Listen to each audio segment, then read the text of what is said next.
Hello बच्चों, कैसे हो आप सब। आई होप आप सब अच्छे होंगे। तो चलिए मैं आपको कहानी सुनाती हूँ। यह कहानी है बुद्धिमान चूहे की कहानी।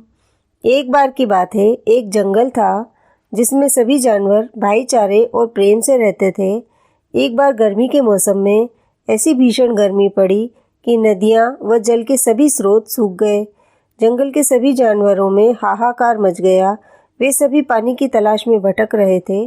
सबसे ज़्यादा खराब स्थिति हाथियों की थी। हाथियों का सरदार महादंत बहुत चिंतित हो गया था कि पानी की व्यवस्था कैसे करे। पीने तक को पानी नहीं मिल रहा था, नहाने की बात तो दूर थी। तभी एक हाथी उनके पास आया और बोला, सरदार, मुझे पता चल गया है कि पानी कहाँ मिलेगा। यह बात सुनकर महादंत ने चैन की सांस ली और अपने झुंड के सभी हाथियों को वहाँ से कूच करने को कहा। सभी हाथी पानी के स्रोत की ओर बढ़ चले। लंबी दूरी तय करके वे एक विशाल झील के पास पहुँचे। सभी हाथी पानी देखकर जोर जोर से चिंगारने लगे और पानी में मस्ती करने लगे। जब वे पानी से निकले तो मदमस्त हो चुके थे। उनका झुंड जिस रास्ते से जा रहा था वहाँ चूहों के बहुत सारे बिल थे। हाथियों के भारी भरकम पैरों के नीचे कुचलकर कई चूहे मर गए और जो शेष बचे थे उन्होंने यह निर्णय लिया कि हम हाथियों के सरदार के पास जाकर याचना करेंगे कि वे अपने आने जाने का मार्ग बदल लें। चूहों के मुखिया ने हाथियों के सरदार से कहा, हम यहाँ कई वर्षों से रह रहे हैं। आपके झुंड के यहाँ से गुजरने के कारण हमारे कई घर टूट गए व कई चूहे मारे गए हैं।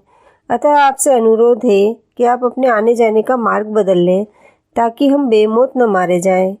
हम छोटे जरूर हैं पर शायद कभी आपके काम आ जाएं।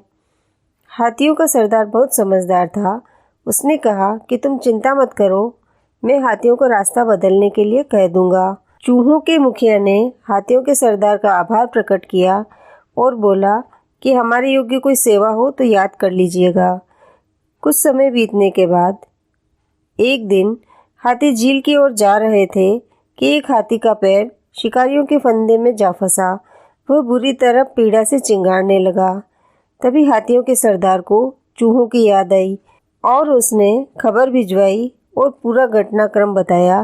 तो सभी चूहे वहां तुरंत आ पहुंचे और सभी ने मिलकर जाल को काट दिया और हाथी को आज़ाद कर दिया। इस कहानी से यह शिक्षा मिलती है कि किसी को भी छोटा नहीं समझना चाहिए। छोटे बड़े सभी के साथ मित्रता का भाव रखना चाहिए, क्योंकि कोई भी कभी भी आपके जीवन में काम आ सकता है।